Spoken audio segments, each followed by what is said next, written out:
கர்த்தருடைய பரிசுத்த நாமத்திற்கு மகிமை உண்டாவதாக. யோனா 1ஆம் அதிகாரத்திலிருந்து ஒரு சில காரியங்களை நாம் இன்று கற்றுக்கொள்ளப் போகிறோம். 1ஆம் வசனத்திலே, அமித்தாயின் குமாரனாகிய யோனாவுக்கு கர்த்தருடைய வார்த்தை உண்டாகி. அப்போ யோனா தீர்க்கதரிசி. அவர் கர்த்தருடைய வாயாய் செயல்பட்டார். அவருக்கு கர்த்தருடைய வார்த்தை உண்டாகிறது. இந்த நாட்களிலே எல்லாருக்குமே யார் யார் உண்மையாய் கர்த்தரை நோக்கி நாம் கூப்பிடுகிறோமோ நம்ம எல்லாருக்குமே தேவனுடைய வார்த்தை உண்டாகும். அனுதினமும் கர்த்தருடைய வார்த்தையை பெற்றுக்கொள்கிறவர்களாக தேவ சமூகத்திலே நாம் காத்திருந்து அதுவே நம்மளுக்கு தேவனுடைய வார்த்தையே நம்மளுக்கு பலனாய் இருந்து நாம் வாழ கற்றுக்கொள்கிறவர்களாய் இருக்க வேண்டும்.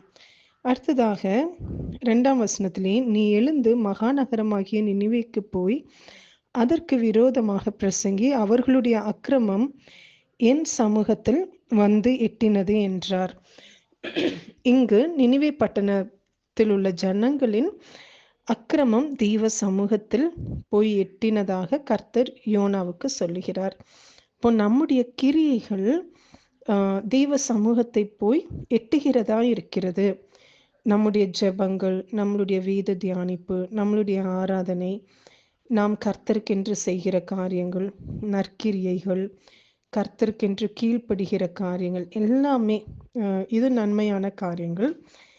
இதே போல இதுக்கு எதிராக பார்த்தோன்னா துன்மார்க்கமான காரியங்கள் எதுவாக இருந்தாலும் நாம் செய்கிற காரியங்கள் தெய்வ சமூகத்தில் போய் எட்டுகிறதா இருக்கிறது. அப்போ அனுதினமும் தேவன் விரும்புகிற காரியமே போய் நம்ம பெயர்ல அது தெய்வ சமூகத்துல போய் எட்டுகிறதா இருக்கணும். அடுத்ததாக 3ஆம் வசனத்திலே, அப்பொழுது யோனா கர்த்தருடைய சமூகத்தினின்று விலகி தர்ஷீஷுக்கு ஓடி போகும்படி எழுந்து யோப்பாவுக்கு போய் தர்ஷீஷுக்கு போகிற ஒரு கப்பலை கண்டு கூலி கொடுத்து தான் கர்த்தருடைய சமூகத்தினின்று விலகும்படி அவர்களோடு தர்ஷீஷுக்கு போக கப்பல் ஏறினான். அப்போ கர்த்தர் ஒரு வேலையை யோனாவுக்கு கொடுக்கிறார். ஆனால் யோனாவுக்கு அதை செய்ய விருப்பமில்லை. தேவ சமூகத்தை விட்டு அவர் விலகி போகிறார். நினிவேக்கு போகாமல் தர்ஷீஷுக்கு கப்பல் ஏறுகிறார். நம்ம வாழ்க்கையில கர்த்தர் சொல்லுகிற எல்லாமே நாம் விரும்புகிறதாக இருக்கும் என்று நாம் சொல்ல முடியாது.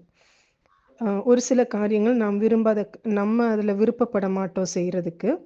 ஆனால் நம்ம என்ன கற்றுக்கொள்ளணும்னா, தேவன் எதை விரும்புகிறாரோ நமக்கு அது நாம் விரும்பாவிட்டாலும் அதை நாம் செய்ய தேவன் எதிர்பார்க்கிறார். அதுதான் கீழ்ப்படிதல்.